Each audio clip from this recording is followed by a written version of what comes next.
दोस्तों ये जो टॉपिक है वो सब इंजीनियर और व्यापम की जो भी परीक्षाएँ होती हैं उससे रिलेटेड एक टॉपिक है बहुपद समीकरण का हल जो कि पॉलिनोमियल जो आते हैं किसी भी जो पावर होती है उसको सॉल्व करना है आपको किस प्रकार से करना है उसको मैं बता देता हूँ, क्योंकि एक नंबर जो सब इंजन की परीक्षा है या कोई भी परीक्षा उसमें बहुत मायने रखता है, क्योंकि इसमें नॉर्मलाइजेशन होता है।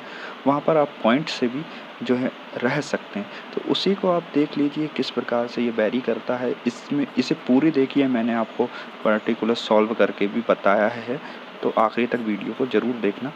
तो ये पॉलिनोमियल का एक फॉर्म होता है जिसमें ए बी सी डी करके एक कांस्टेंट होते हैं, ठीक है। डी या एक लास्ट का जो टर्म होता है वो रियल कांस्टेंट होता है, ठीक है। उसमें कोई भी एक्स का मल्टीपल नहीं होता है, या बोल सकते हैं आप एक्स की पावर एन माइनस एन होती है, ठीक है। अब मान लेते हैं कि एक्स यदि पावर एन है तो उसके रूट्स कितने होंगे। यदि आप देखिए द्विघात समीकरण होगी, यदि आपने 10वीं की कक्षा में मैथ्स पढ़ा होगा तो उसमें भी आपसे सॉल्व कराए जाते हैं, जो इसमें कितने फैक्टर्स होते हैं वो ही उसके रूट्स होते हैं, ठीक है। नंबर ऑफ फैक्टर्स रूट्स के बराबर, तो जितनी पावर उतने रूट्स होते हैं। पहले तो आप ये याद रखिए, यदि 4 पावर है तो 4 रूट्स होंगे। अब m रूट्स एट टाइम, यदि आपको कोई एक रूट्स निकालना है तो उसको किस प्रकार से ले सकते हैं, ठीक है।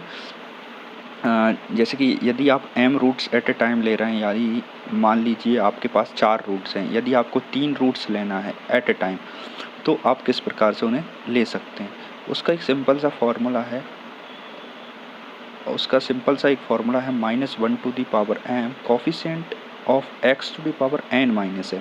यानी यदि आपके पास चार पावर का कोई बहुपद है और आप 3 कांस्टेंट एक साथ लेकर मल्टीप्लाई कर रहे हैं, तो उसके लिए आप घटा दीजिए x टू दी पावर 1 वाला जो भी कांस्टेंट रहेगा, और 1 माइनस जो m पावर रहेगी वो आ जाएगा। जैसे कि आगे हम एग्जांपल भी ले रहे हैं आपको समझाने के लिए। जैसे 5 into x to the power cubic है, ठीक है।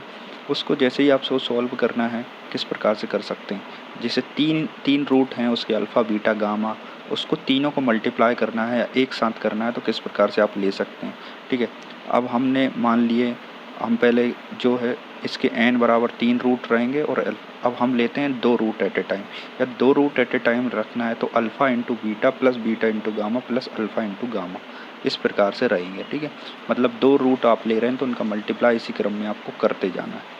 इसकी पावर क्या हो जाएगी, -1 टू दी पावर 2, क्योंकि 2 रूट लिए हैं, 3 माइनस 2, और कोफिशिएंट ऑफ x 3 नीचे आ जाएगा। x to the power n होता है, हमेशा ये याद रखिए x to the power n का कोफिशिएंट नीचे रहेगा, ठीक है।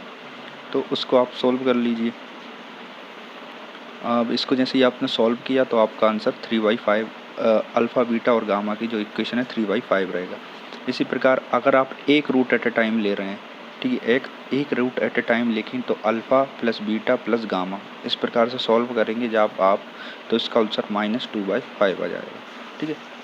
अगर हम लेते हैं 3 रूट एट ए टाइम, जैसे कि मैंने आपसे कहा 3 रूट एट ए टाइम लेंगे तो कैसे क्या करेंगे, उनका मल्टीप्लाई कर देंगे, alpha into beta into gamma. तो इस प्रकार से देख सकते हैं, एक निष्कर्ष तो यही निकाला जा सकता है, यदि आप पूरे पावर एट ए टाइम लेते हैं तो वो मल्टीप्लाई हो जाता है, यदि एक रूट एट ए टाइम या 2 रूट एट ए टाइम लेते हैं तो वो समेसन में आता है अल्फ़ा बीटा। इसको जैसे ही आप सॉल्व करेंगे तो आपका जो आंसर आ जाएगा -4/5 रहेगा। अब आपको करना क्या है, आपके पास 3-4 इक्वेशन आ जाएंगी, उनको जैसे ही सॉल्व करेंगे आपके पास रूट्स की वैल्यू आ जाएगी। तो इस प्रकार से ये पूरी वीडियो थी।